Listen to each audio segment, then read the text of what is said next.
Soria Moria Castle. There was once upon a time a couple of folks who had a son called Halver. Ever since he had been a little boy he had been unwilling to do any work, and had just sat raking about among the ashes. His parents sent him away to learn several things, but Halver stayed nowhere, for when he had been gone 2 or 3 days he always ran away from his master, hurried off home, and sat down in the chimney corner to grub among the ashes again. One day, however, a sea captain came and asked Halver if he hadn't a fancy to come with him and go to sea, and behold foreign lands, and Halver had a fancy for that, so he was not long in getting ready. How long they sailed I have no idea, but after a long, long time there was a terrible storm, and when it was over and all had become calm again, they knew not where they were, for they had been driven away to a strange coast of which none of them had any knowledge.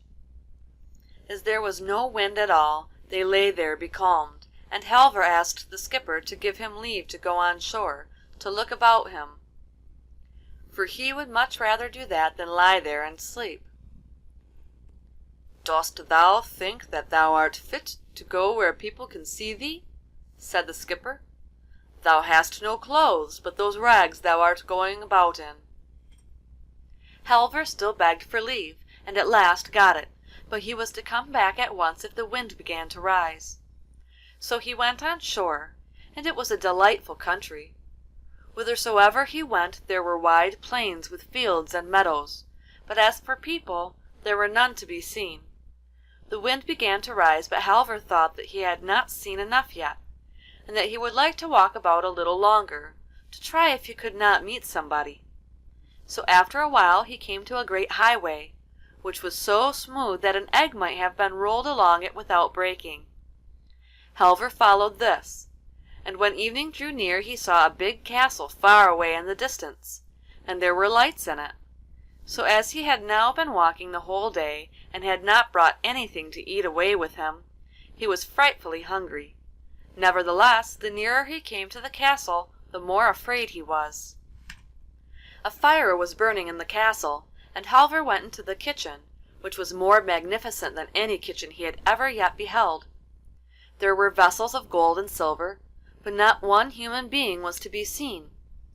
When Halver had stood there for some time, and no one had come out, he went in and opened a door, and inside a princess was sitting at her wheel spinning. "Nay," she cried, "can Christian folk dare to come hither? But the best thing that you can do is to go away again, for if not, the Troll will devour you. A Troll with 3 heads lives here." "I should have been just as well pleased if he had had 4 heads more, for I should have enjoyed seeing the fellow," said the youth.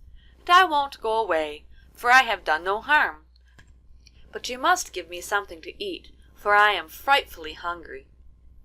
When Halver had eaten his fill, the princess told him to try if he could wield the sword which was hanging on the wall, but he could not wield it, nor could he even lift it up. "Well, then, you must take a drink out of that bottle which is hanging by its side, for that's what the Troll does whenever he goes out and wants to use the sword," said the princess. Halver took a draught, and in a moment he was able to swing the sword about with perfect ease. And now he thought it was high time for the Troll to make his appearance, and at that very moment he came, panting for breath. Halver got behind the door. "Hutetu," said the Troll as he put his head in at the door. "It smells just as if there were Christian man's blood here." "Yes, and you shall learn that there is," said Halver, and cut off all his heads. The princess was so rejoiced to be free that she danced and sang, but then she remembered her sisters and said, "If my sisters were but free too." "Where are they?" asked Halver. So she told him where they were. One of them had been taken away by a Troll to his castle, which was 6 miles off, and the other had been carried off to a castle which was 9 miles farther off still. "But now," said she, "you must first help me to get this dead body away from here." Halver was so strong that he cleared everything away, and made all clean and tidy very quickly. So then they ate and drank, and were happy, and next morning he set off in the grey light of dawn. He gave himself no rest, but walked or ran the livelong day. When he came in sight of the castle he was again just a little afraid. It was much more splendid than the other, but here too there was not a human being to be seen. So Halver went into the kitchen, and did not linger there either, but went straight in. "Nay, do Christian folk dare to come here?" cried the second princess. "I know not how long it is since I myself came, but during all that time I have never seen a Christian man. It will be better for you to depart at once, for a Troll lives here who has 6 heads." "No, I shall not go," said Halver. "Even if he had 6 more I would not." "He will swallow you up alive," said the princess. But she spoke to no purpose, for Halver would not go. He was not afraid of the Troll, but he wanted some meat and drink, for he was hungry after his journey. So she gave him as much as he would have, and then she once more tried to make him go away. "No," said Halver, "I will not go, for I have not done anything wrong, and I have no reason to be afraid." "He won't ask any questions about that," said the princess, "for he will take you without leave or right. But as you will not go, try if you can wield that sword which the Troll uses in battle." He could not brandish the sword, so the princess said that he was to take a draught from the flask which hung by its side, and when he had done that he could wield the sword. Soon afterwards the Troll came, and he was so large and stout that he was forced to go sideways to get through the door. When the Troll got his first head in, he cried, "Hooty-too! It smells of a Christian man's blood here." With that Halver cut off the first head, and so on with all the rest. The princess was now exceedingly delighted, but then she remembered her sisters, and wished that they too were free. Halver thought that might be managed, and wanted to set off immediately, but first he had to help the princess to remove the Troll's body, so it was not until morning that he set forth on his way. It was a long way to the castle, and he both walked and ran to get there in time. Late in the evening he caught sight of it, and it was very much more magnificent than either of the others, and this time he was not in the least afraid, but went into the kitchen, and then straight on inside the castle. There a princess was sitting, who was so beautiful that there was never anyone to equal her.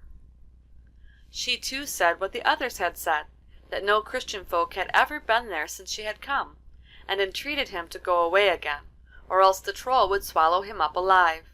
The Troll had 9 heads, she told him. "Yes, and if he had 9 added to the 9, and then 9 more still, I would not go away," said Halver, and went and stood by the stove. The princess begged him very prettily to go, lest the Troll should devour him, but Halver said, "Let him come when he will." So she gave him the Troll's sword, and bade him take a drink from the flask to enable him to wield it. At that same moment the Troll came, breathing hard, and he was ever so much bigger and stouter than either of the others, and he too was forced to go sideways to get in through the door. "Hooty-too! What a smell of Christian blood there is here," said he. Then Halver cut off the first head, and after that the others, but the last was the toughest of them all, and it was the hardest work that Halver had ever done to get it off, but he still believed that he would have strength enough to do it. And now all the princesses came to the castle, and were together again, and they were happier than they had ever been in their lives, and they were delighted with Halver, and he with them, and he was to choose the one he liked best. But of the 3 sisters the youngest loved him best. But Halver went about and was so strange and so mournful and quiet that the princesses asked what it was that he longed for, and if he did not like to be with them. He said that he did like to be with them, for they had enough to live on, and he was very comfortable there.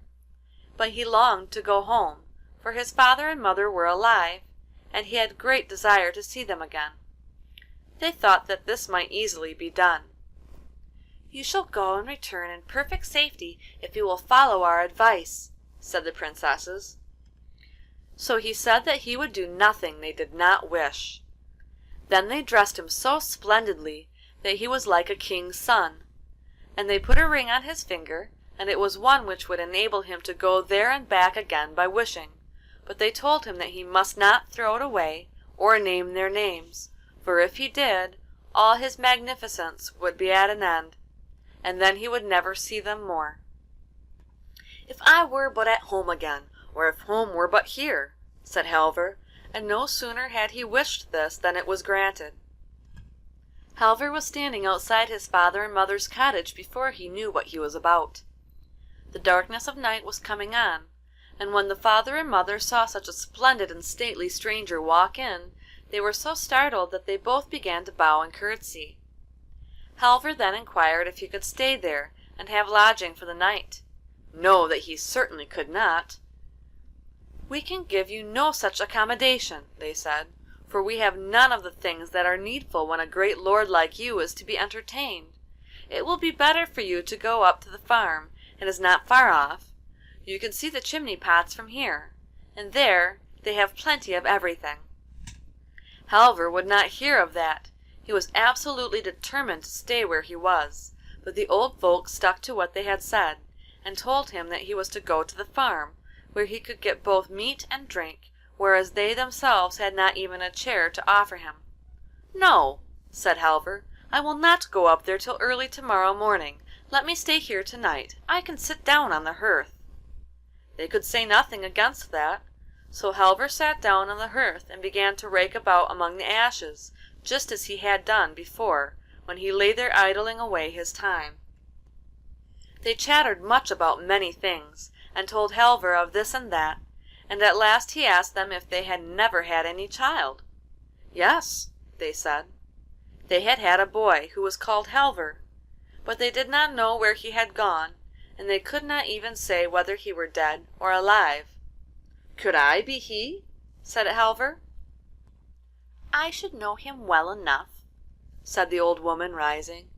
"Our Halver was so idle and slothful that he never did anything at all, and he was so ragged that one hole ran into another all over his clothes. Such a fellow as he was could never turn into such a man as you are, sir." In a short time the old woman had to go to the fireplace to stir the fire, and when the blaze lit up Halver, as it used to do when he was at home raking up the ashes, she knew him again. "Good heavens! Is that you, Halver?" said she, and such great gladness fell on the old parents that there were no bounds to it. And now he had to relate everything that had befallen him, and the old woman was so delighted with him that she would take him up to the farm at once to show him to the girls who had formerly looked down on him so. She went there first, and Halver followed her. When she got there she told them how Halver had come home again, and now they should just see how magnificent he was. "He looks like a prince," she said. "We shall see that he is just the same ragamuffin that he was before," said the girls, tossing their heads. At that same moment Halver entered, and the girls were so astonished that they left their kirtles lying in the chimney corner, and ran away in nothing but their petticoats. When they came in again they were so shamefaced that they hardly dared to look at Halver, towards whom they had always been so proud and haughty before. "Eh! You have always thought that you were so pretty and dainty that no one was equal to you," said Halver. "But you should just see the eldest princess whom I set free. You look like herdswomen compared with her, and the second princess is also much prettier than you. But the youngest, who is my sweetheart, is more beautiful than either sun or moon. I wish to heaven they were here, and then you would see them." Scarcely had he said this before they were standing by his side, but then he was very sorrowful, for the words which they had said to him came to his mind. Up at the farm a great feast was made ready for the princesses, and much respect paid to them, but they would not stay there. "We want to go down to your parents," they said to Halver, "so we will go out and look about us." He followed them out, and they came to a large pond outside the farmhouse. Very near the water there was a pretty green bank, and there the princesses said they would sit down and while away an hour, for they thought that it would be pleasant to sit and look out over the water, they said. There they sat down, and when they had sat for a short time, the youngest princess said, "I may as well comb your hair a little, Halver." So Halver laid his head down on her lap, and she combed it, and it was not long before he fell asleep. Then she took her ring from him and put another in its place, and then she said to her sisters, "Hold me as I am holding you. I would that we were at Soria Moria castle." When Halver awoke he knew that he had lost the princesses, and began to weep and lament, and was so unhappy that he could not be comforted, in spite of all his father's and mother's entreaties. He would not stay, but bade them farewell, saying that he would never see them more, for if he did not find the princess again, he did not think it worth while to live. He again had $300, which he put into his pocket, and went on his way. When he had walked some distance he met a man with a tolerably good horse. Halver longed to buy it, and began to bargain with the man. "Well, I have not exactly been thinking of selling him," said the man, "but if we could agree, perhaps." Halver inquired how much he wanted to have for the horse. "I did not give much for him, and he is not worth much. He is a capital horse to ride, but good for nothing at drawing. But he will always be able to carry your bag of provisions and you too, if you walk and ride by turns." At last they agreed about the price, and Halver laid his bag on the horse, and sometimes he walked and sometimes he rode. In the evening he came to a green field, where stood a great tree, under which he seated himself. Then he let the horse loose and lay down to sleep, but before he did that he took his bag off the horse. At daybreak he set off again, for he did not feel as if he could take any rest. So he walked and rode the whole day, through a great wood, where there were many green places which gleamed very prettily among the trees. He did not know where he was, or whither he was going, but he never lingered longer in any place than was enough to let his horse get a little food when they came to one of these green spots, while he himself took out his bag of provisions. So he walked and he rode, and it seemed to him that the wood would never come to an end. But on the evening of the second day he saw a light shining through the trees. "If only there were some people up there I might warm myself and get something to eat," thought Halver. When he got to the place where the light had come from, he saw a wretched little cottage, and through a small pane of glass he saw a couple of old folks inside. They were very old, and as gray-headed as a pigeon, and the old woman had such a long nose that she sat in the chimney corner and used it to stir the fire. "Good evening, good evening," said the old hag. "But what errand have you that can bring you here? No Christian folk have been here for more than 100 years." So Halver told her that he wanted to get to Soria Moria castle, and inquired if she knew the way thither. "No," said the old woman, "that I do not, but the moon will be here presently, and I will ask her, and she will know. She can easily see it, for she shines on all things." So when the moon stood clear and bright above the tree tops, the old woman went out. "Moon, moon," she screamed, "canst thou tell me the way to Soria Moria castle?" "No," said the moon, "that I can't, for when I shone there was a cloud before me." "Wait a little longer," said the old woman to Halvor, "for the west wind will presently be here, and he will know it, for he breathes gently or blows into every corner." "What? Have you a horse too?" she said when she came in again. "Oh, let the poor creature loose in our bit of fenced-in pasture, and don't let it stand there starving at our very door. But won't you exchange him with me? We have a pair of old boots here with which you can go 15 quarters of a mile at each step. You shall have them for the horse, and then you will be able to get sooner to Soria Moria Castle." Halver consented to this at once, and the old woman was so delighted with the horse that she was ready to dance. "For now I, too, shall be able to ride to church," she said. Halver could take no rest, and wanted to set off immediately, but the old woman said that there was no need to hasten. "Lie down on the bench and sleep a little, for we have no bed to offer you," said she, "and I will watch for the coming of the west wind." Ere long came the west wind, roaring so loud that the walls creaked. The old woman went out and cried, "West wind, west wind, canst thou tell me the way to Soria Moria Castle? Here is one who would go thither." "Yes, I know it well," said the west wind. "I am just on my way there to dry the clothes for the wedding which is to take place. If he is fleet of foot, he can go with me." Out ran Halver. "You will have to make haste if you mean to go with me," said the west wind, and away it went over hill and dale, and moor and morass, and Halver had enough to do to keep up with it.